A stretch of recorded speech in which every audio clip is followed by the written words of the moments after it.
get started. The governor will make opening statements, and then we'll go to Q&A. I will be moderating Q&A so that we can make sure that everyone gets a chance to ask questions since there's such a large number of you here today. Good morning.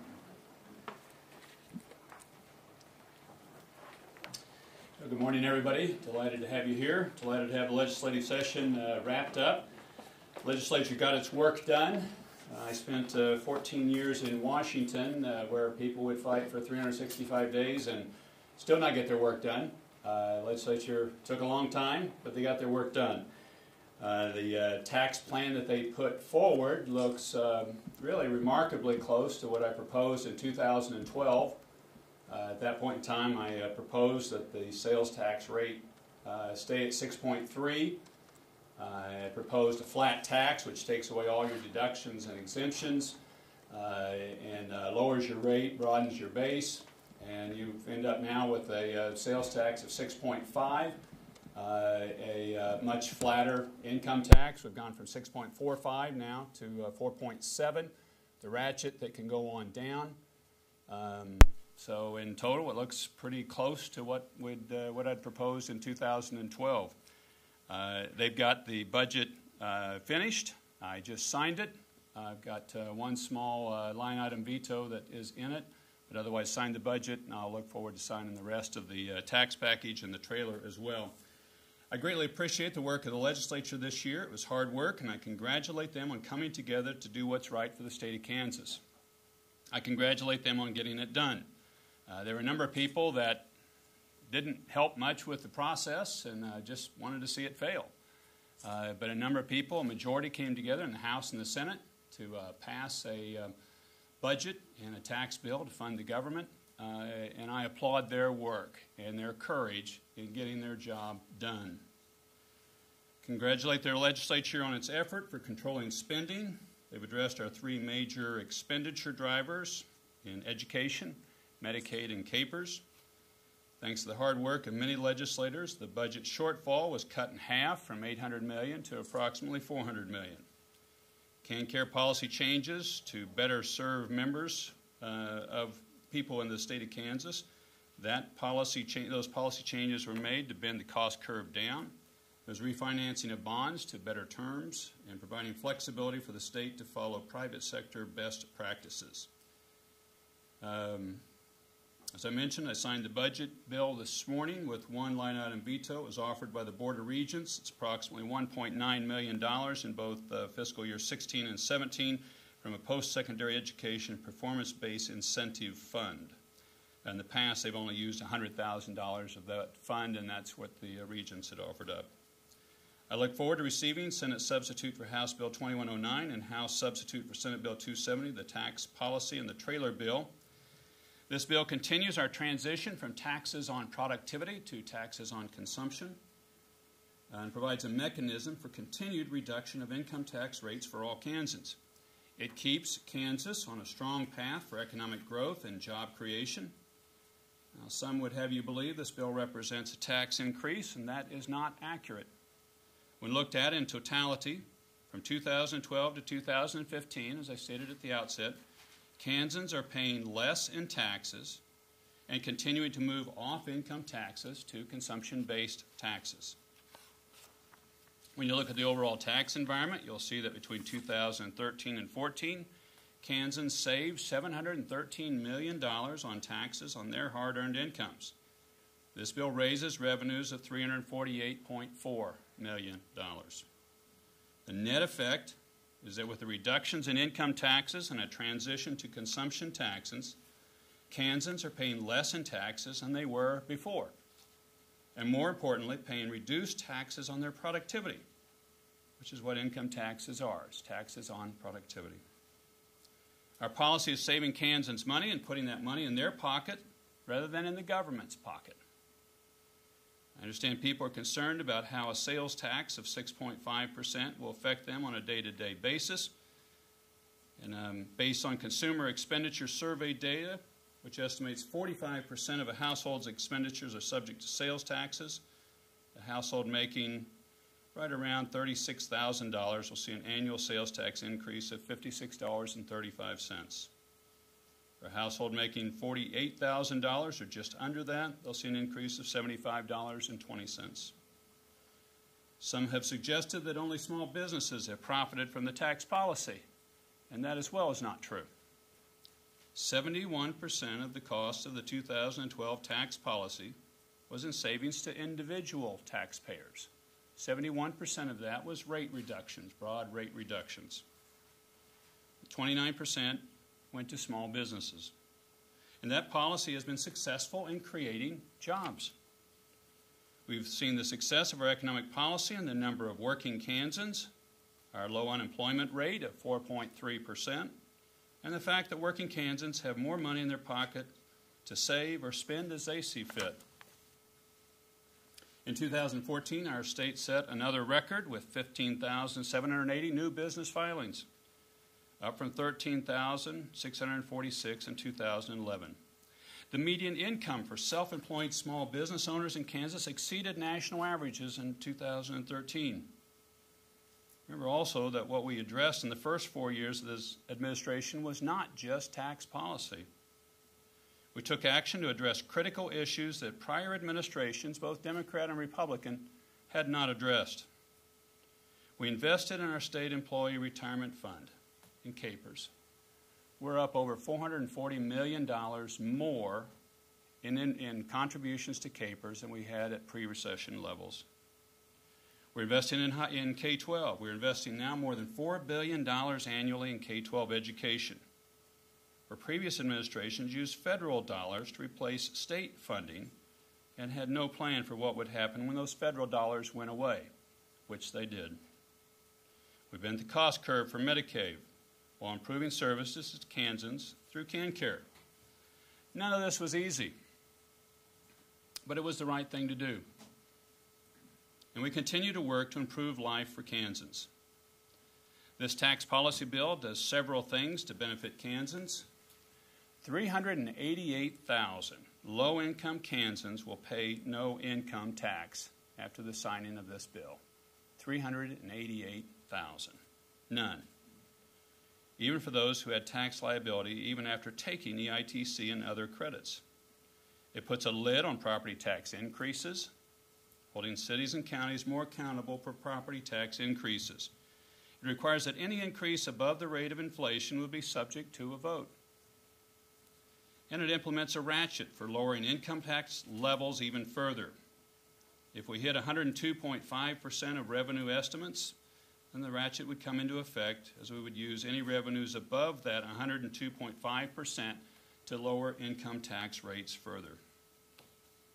While discussion of budget and tax policies have dominated conversations the past few weeks, let's not forget the historic and positive accomplishments of this legislative session. They moved swiftly to balance the 2015 budget. They sent legislation to my desk protecting the unborn, strengthening our Second Amendment rights, helping our nation's veterans, and protecting our state from federal overreach. I thank them for their work on behalf of the citizens of the great state of Kansas. They've done a great job. It's been a long, difficult session, and major accomplishments were made. I applaud the leadership. I want to particularly applaud the leadership of the Speaker, Ray Merrick, President of the Senate, Susan Wagle, of the Appropriation and Tax Committee chairmen in both the House and the Senate. They worked tirelessly for a long period of time to get this legislative session completed. They did a fabulous job pulling together in a difficult environment. I compliment them. And I end as I started off with, the session went long, obviously, record long. But they got their work done. And unlike Washington, where sessions go long and people don't get their work done, they got their work done. And I think that's just a fantastic accomplishment to what they accomplished. And I applaud them for that. Let me attempt to answer any questions you might have. Okay, and just so that we're not talking over each other, if you'll just kind of all go around the room. Mr. Ham? Yes. You described this as not a tax increase. That's correct. Yet our sales tax rate is going to be higher than it ever has been since we instituted the sales tax in the 30s. What do you say to folks that if I'm paying more now than I was yesterday, that is a tax increase no matter what you did for me 3 years ago. Well, 388,000 Kansans will go off the income tax rolls altogether. Next year, though, that's for tax year 2016. They pay that sales tax starting July 1st. And the net of it, John, is over a $300 million tax cut for total for all of Kansans. When you put this in total, and it's not unlike when Reagan did his major tax cut at the first of his administration. The next year, they raised taxes. They said, well, we've got a budget we've got to deal with, and they did. So you had that calibration that you worked with, and I think this is a very similar move to what happened at that point in time. We got a tax cut through the legislature the first time. It didn't look like what I had proposed. Now you're ending up pretty close to the package of what I proposed at the outset. Tax on sales tax at that point in time when we started was 6.3. It'll be at 6.5, 0.2% change. Your income taxes will be from 6.45 to 4.7. 388,000 Kansans will be without an income tax. I think you have to look at the total package, and then I think you also have to add in, we had a Capers crisis. Capers was in the bankruptcy zone. So you put over $400 million additional in that. You put a lot of money in K-12 in the system, a huge increase in K-12 in the system. In that same period of time, and you had a state lawsuit ordering equalization monies to go in. And then Medicaid is an entitlement program that you just have to pay for. You've got to look at the totality of the picture. When you look at that, it is a tax cut, and you've dealt with your major problems in state government. The legislature is expecting you to make about $50 million in cuts. Have you started identifying those cuts? Would K-12 be off the table? And then following that, there's some people who are predicting that the tax plan won't generate as much revenue as we're hoping. Do you anticipate that you'll have to make even more than that $50 million that the legislature is asking? I did the one line item veto today, as I mentioned, is about 1.9 each of 16 and 17, as a start. And then Brian, we'll work hard in working on that $50 million additional. We'll look at everything we can on efficiencies, on privatization, on a series of areas that we'll go at. But we haven't started much of a serious look. This is a long legislative session to get through, and I wanted people to get rested up before you take on those next sets of issues. Peter? Yeah, Governor, this budget depends in large part on sweeping money out of the Department of Transportation and other funds. How are you going to sustain that into the future when you can't sweep any more money out of other funds? Are we going to need more tax increases in the future? I don't think so, Peter. You may recall when I first came into office, we swept several $100 million from KDOT that year, had a huge budget hole. Then we're able to, 2 years later, not take any. Be nice if the national economy starts picking up some. Our position has improved. We've grown in our economic rankings as a state, but the national economy has been lethargic. But I don't think we're going to need to, and we've had that experience once already. Okay, I'll go with Jason, and then I'll start coming back over to you on this side of the room. Okay, you mentioned when you started off about some people in the legislature didn't want to make this work. You'd be talking about conservatives, well, like you, basically, ideologically, who are all about your policies, the tax cuts and all that, who voted against this. They're liking their conservatives. How does that strike you that they were the obstructionists? Well, I wasn't referring to them because many of them ended up voting to do this. But who? Passed by one vote in the House. The minority party put forward no proposals to solve this issue. None. They just wanted to see it fail. And they didn't put any forward, and they just wanted to see it fail. That's their right. If they want to do that, that's okay. But they didn't put forward a single policy. You've got a number of conservatives voted for this, looking at the totality of the package.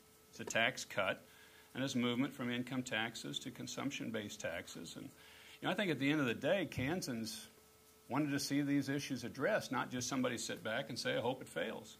We had conservatives breaking down the House floor, though, saying they hated to vote for this package, that they did, and they sucked it up and they did it. Others who didn't. So there's some disagreement inside the conservative movement. The minority party put forward no solutions. Well, Governor, with all due respect, they put forward a solution, let's say, to raise income taxes, which is what they were talking about. You consider it, they vote on it, and then at the next election, you guys beat them up for trying to help. So, you know, their argument is, you know, we're damned if we do, we're damned if we don't. In that kind of environment, you know, why wouldn't they just sit back and, you know, their argument was, you guys made the mess, you clean it up. What I stated factually remains accurate. They offered no constructive proposals to address the issue. Martin, did you have a question? Yeah, you got approved the Republicans in the legislature 4 years ago. Is that time to prune the legislature again for Republicans who won't smile along with you? No. You're happy with what you did? These guys did a good job in a very difficult situation. I mean, this is hard. What they did, you had to get the combination right to be able to pass it through. Had a lot of pressure, and they got it done. They got their work done. The furloughs didn't happen. They got it finished. I applaud that. And these are hard in legislative bodies. These are really hard to do. And they got it done. And I don't know that anybody's happy about it, but they got their work done. And Kansans should applaud them for getting that done. It took a long time, but they got it done. Governor, people outside of Kansas looking in, they see you're the governor who have Republicans have supermajorities in both the House and Senate. And at the end of the day, the rhetoric is kind of reversed from what it was. So Republicans were arguing against spreading the sales tax a couple of years ago. But this year you passed this large sales tax increase, and you leave people kind of scratching their heads as to why you couldn't cut your way to a balanced budget. Given the conservative majorities everywhere in this state, why couldn't you do more of this through not transfers, but real cuts? Cutting government down to size, which is what the rhetoric has been on the campaign trail. You got your big three cost drivers in the system: education, Medicaid, and capers. Education, you got a lawsuit, a court-ordered equalization. 14 to 15, the increase in education, K-12, was $195.5 million. Medicaid went up 87.6. It's an entitlement program. Pension system, from 12 through 15, we've put $445 million more into capers. Thankfully. I mean, this is one, you guys heard me say this before, but I just wish people would appreciate the importance of funding your pension system. And they've done it. And you've done that in a situation where you're reducing your dependence on the income tax at the same time. So this is a very difficult thing that they've done, but they've gotten it done. And your sales tax is at 6.5. It was at 6.3 when I started. Went down to 6.15. Is at 6.5. And your income tax rates are substantially lower. That's the difference between campaign rhetoric and actually having the government, the reality of it. Well, you got to get the work done, and they did. But they did it in theme and in line with continuing to reduce the tax burden on Kansans, which has taken place. They did it with being responsible with government, which is funding your core functions. Outside of those core functions, all other categories from 14 to 15 saw a decrease of funding, $15 million, and in 15 to 16 we'll see a $37 million decrease. But Kansans we're very proud of our schools, our K-12 system, and we continue to put increasing amounts of funding into it. And if you would go ahead and just identify your name and affiliation as well. And my KWCH in Wichita. Ann. Obviously, you brought up pressure. I mean, in the last week going into the talks, there was a of folks who felt that there were threats about line item vetoes and what may happen. Tears were brought, many lawmakers were brought to tears. Can you just talk about that dynamic and how it may impact future relationships? Because clearly this legislative body has a lot of work to do next year. And there seemed to be a lot of tension amongst lawmakers this time. Well, it's a tense environment because you do have to balance your budget, and the Constitution requires if you pass a budget, you've got to adequately fund it. And a number of folks were saying, well, let's try to find a different way out of it because this is the budget I want, but the tax package I have to fund that is difficult. No, it was. There's just no question. It was a tense, difficult environment for a lot of people. It's a citizen legislature, and that is something we should never lose sight of, and we should never lose. So these are folks that freely give of their time, normally for 90 days, give up of their families and their work to come here and to serve. They don't have lots of staff. Normally they have one clerical person that answers the phone for several offices, and they're trying to figure their way through a complex budget. And, they're looking at it going, well, I don't like any of these options.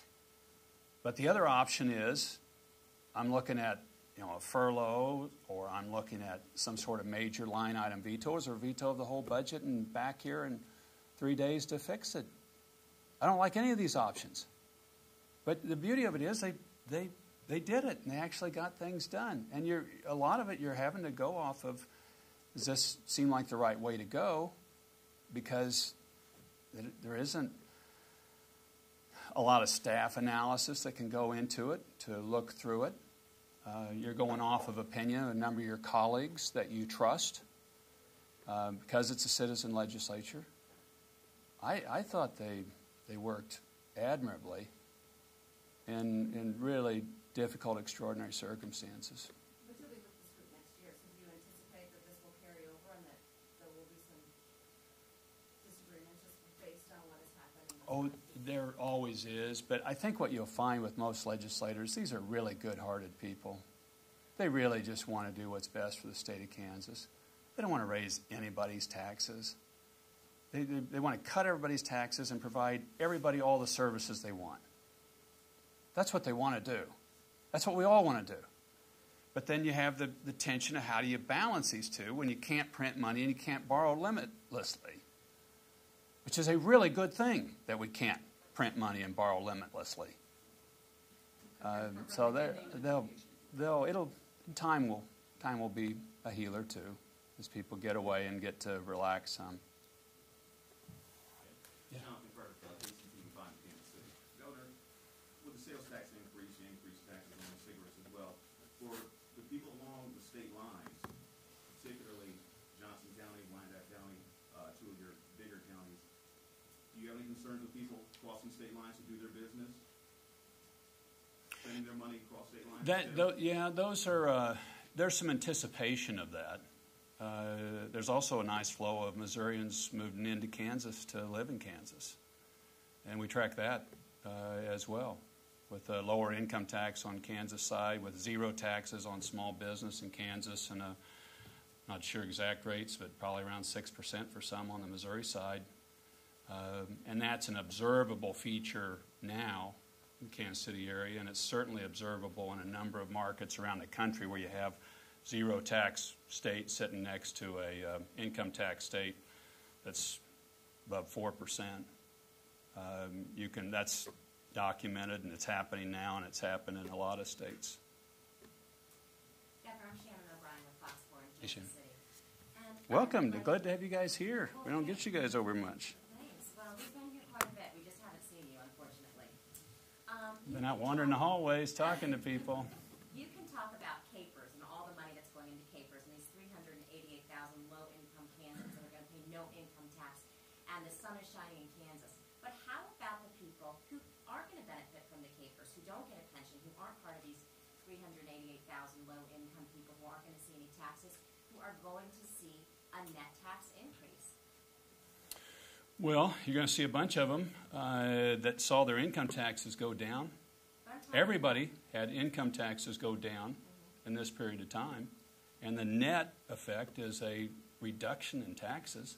But wasn't the point of the income taxes going down to put more money in people's pockets? Now you're taking it out of their pockets with this sales tax increase. The net is still, the net is still a reduction. We do have a And- spreadsheet that we'll share with you that has that data on it. When I started, we had 5 measurables we were shooting for. One was private sector job growth, and we've seen that, 72,000 since I've been in. Another one was personal income growth. Median income growth is up $2,000. So this is the individual that we've been focusing on. We want to have more jobs, so you got more job opportunities. And we want your personal income to go up, and that's up $2,000. So overall, what we've got is the 2 of the 5 measurables are in the economic field, and they're both going in the right direction. Okay, so, Hang on for a second. Let me make sure everybody gets a chance. all We'll right, come back to you if we okay, can. let's follow up on that. All right. Thanks. Hi, Sarah Hollenbeck, 41 Action News. My question is, this budget also keeps in place those business income tax cuts that you've been in favor of, those cuts. But a lot of people out there, when we talk to citizens in Kansas City or across the state, they say these businesses need to pay their fair share. What's your reaction to that? Well, what we're trying to do is create a pro-growth tax policy and get completely off income taxes altogether. And we're wanting to continue that movement to do that. When we first started down this path, we did a lot of analysis of it, and all the economic modeling said that if you want to create jobs, one of the best things you can do is take your tax off a small business. That is a big net job creator.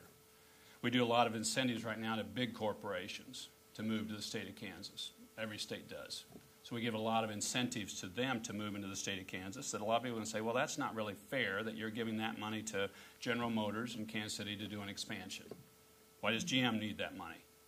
Well, because they create a lot of jobs. And we've been willing to do that as a state, as most states have. What we're now doing is taking a next step, saying, well, we also want the growth of small business, because small business is where 70% of Kansans work for themselves and 10 or fewer employees. So we want to see that group really grow. And frankly, they create a lot more jobs than GM does. And I love GM. They're great. I drive their product. They create jobs in my state. But the big one we want to see grow is small business, because that's the one that creates the next Cerner Corporation out of Kansas City that was a small business at one point in time. Garmin, that was a small business that creates the next one. And you need hundreds and thousands of those started to get 1 or 2 of those really big ones to grow up. So we want to see that policy continue to grow. We've had a big growth in the number of small business filings in the state of Kansas. We've had people moving into the state of Kansas off the small business exemption, creating jobs, and that's why we've invested in that tax policy, and the early data on it looks very encouraging. You guys have questions. Hold on. I want to make sure everybody gets a chance to ask a question. My name is Gus Falcom from Farm Press in Washington. I have a question. Welcome. Thank you so much. Kansas is in Washington also seen as a sort of testing ground for fiscally conservative policy. Did you feel in the last few months that it was not only a budget at stake, but also a certain philosophy? Well, there have been a lot of eyes watching Kansas of what we are doing here, moving off of an income tax on a consumption-based tax system, managed care and Medicaid, what we've done in our CAPER system in a transition from a defined benefit more to a defined contribution type of system. These are kind of the big sort of policy moves that a lot of the private sector has done years ago in some of these areas. If you're looking at health care, if you're looking at pension systems, the private sector went this way 30 years ago. And much of government now is starting to look at how do you migrate into those types of systems, because they work. They also try to hold your costs down. Anytime we can hold our costs down, we can pass that on back to our taxpayers in the state of Kansas and lower taxes. So I think a lot of people are watching that, and particularly when you got the left in America that's going so hard left than now, where they want much more redistribution of wealth and want many more laws and we a lot more control in the system. So then you get that dynamic of juxtapositioning these two, and you get a lot of people watching to see how these work or don't work. You get a lot of people wanting this to fail in the state of Kansas, so they put a highlight on it and not give us the time to succeed when these are well-tested systems. But a lot of times it's difficult to get them implemented in the time frames and the length of time that you need to be able to do it in a public sector setting. How sustainable is this plan if for only two factors of you have the potential of a school finance ruling coming down in the next few months, and also it seems like we're in a cycle where every time we have a new consensus revenue estimate, it's created a budget shortfall that you have to fill either through allotments or budget cuts. So given those two factors, what's the sustainability here? What's the guarantee that we aren't going to find ourselves in a similar situation next year? I don't know that I can't project what it'll be into this next year. If the national economy starts picking up, that'll have a nice positive impact. If sales start picking up nationally, we like the gas prices being low, but actually for us on severance tax that hurts. So I don't know. You can't, Jonathan. Two factors that have been somewhat taken off to the side, so we don't have as much of a wild card on the pension system, which we've dealt with, and the Medicaid system, which we've got in both of those in a more sustainable position. The wild card there being K-12 funding, even though we've continued to put large increases in K-12 funding in the state of Kansas.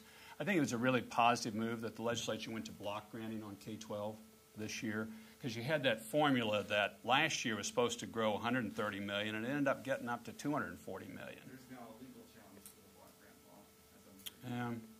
But you look at that, when you budgeted a $130 million increase, and then it grows to a $240 million increase, and that was the K-12 allotment back to $177 million increase. That one really adds to the questionable on your expenditure side of the equation. We have time for just a couple of more questions. So, Andy, I'm sorry. So as the revenue picture improves and money starts coming in, what will your priorities be in terms of, further buying down income tax and maybe putting some money into the state hospital system? Well, there's a ratchet built into this tax proposal that once you get over 102.5% revenue of the preceding year, that money goes back into income tax reductions. Is that automatic? So that's set in the statute. So it's 102.5%, and then it goes back. And the idea there is to say, okay, you can have some growth of government, but otherwise you really should give this back to the taxpayer. So then the growth of government that they're allowing for, where does that money go? The 2.5% before we start taxing them? Well, almost all of it goes into K-12, Medicaid, capers. Those have been the big three. The other areas of government we've generally held. I know public safety. I think public safety this last time, Andy, public safety increased 14 to 15, 6.2 million in that budget year, and there'll be a slight increase in it the next time around as well. So I think there'd probably be some focus in on public safety. We've got. I want to get more highway patrolmen out on the road. Law enforcement across the country has been really challenged, I think, and they're having trouble hiring in a lot of places. So I think that's an area we need to look at. And then our prison system is always one, I think, too, that we've got to make sure it's handling right. The state hospitals, I think we really need to help out as much as we can. I've been on all of them and all the places, and we're trying to get more integrated models taking place within our state hospital and the totality of state government. And we've got groups meeting and working now how we can get these models better integrated, because generally by the time you get somebody in the state hospital system, they've been met and addressed and worked with often through K-12, law enforcement, public assistance system. You've seen them a couple of times along the way. And what I want to do is back us up and try to get these systems more integrated so that once we start making contact with an individual because of particular needs, and a lot of times mental health, substance abuse issues, let's start working with them much earlier, so I hope we can cut our cost down once you get to this system where you're doing an inpatient long-term that's a very expensive system. And we haven't had those well integrated previously. That's a problem across the country, but I think it's one we've got to start on. We need to work more with. Governor, you keep mentioning the big increases for K-12, and yet there were several districts in Kansas this year that had to close early because they couldn't afford to finish out the full 180-day schedule. There was one district where the superintendent resigned because the district couldn't afford to pay the salary anymore. I mean, where's the money going? Why is it that despite these increases you talk about, districts are making draconian cuts? Yeah, Peter, we can look at those specific ones and we can show you the amount they got increase. But I think a good one to refer to is Garden City. Just as an example, they came in front of the Extraordinary Needs Group. Remember the pool of funds, I think it was $12 million that was created to help schools that have a major change. It's now gone. I think that's whatever remained got swept. Now, let me finish the thought on it if you don't mind. But they had an ethanol plant that got property tax devaluation, but their budget went up 9% over the prior year. And they had very little ending balances because they doubled their normal increase in salary increases that they were giving to people in the system. Now, that was a choice they made, and that's fine. But then they come and asking for money at the end of the year when they spent it down because they had a big increase that came in, and then you had an extraordinary event. I hope you look in depth at some of those situations in those school districts, because the total amount of money has gone up substantially. From 14 to 15, $195.5 million increase to K-12. And Peter, if you come see us, we can give you the specifics On the specifics, on any yeah. district that you asked. And was the last question, Brian? Senator Jeff Longbein, who is a member of your party, delivered a speech during the final tax debate where he accused and he voted for the bill. He accused your administration of perpetrating political blackmail, specifically referring to that there was this veto threat out there that you wouldn't sign a bill that had the business income tax in there. At the same time, these budget cuts, there was a ticking clock for that. So can you respond to that claim that you were basically blackmailing the legislature into getting what you wanted? Jeff, Senator Longbein has his opinion. I respect Jeff's a good legislator.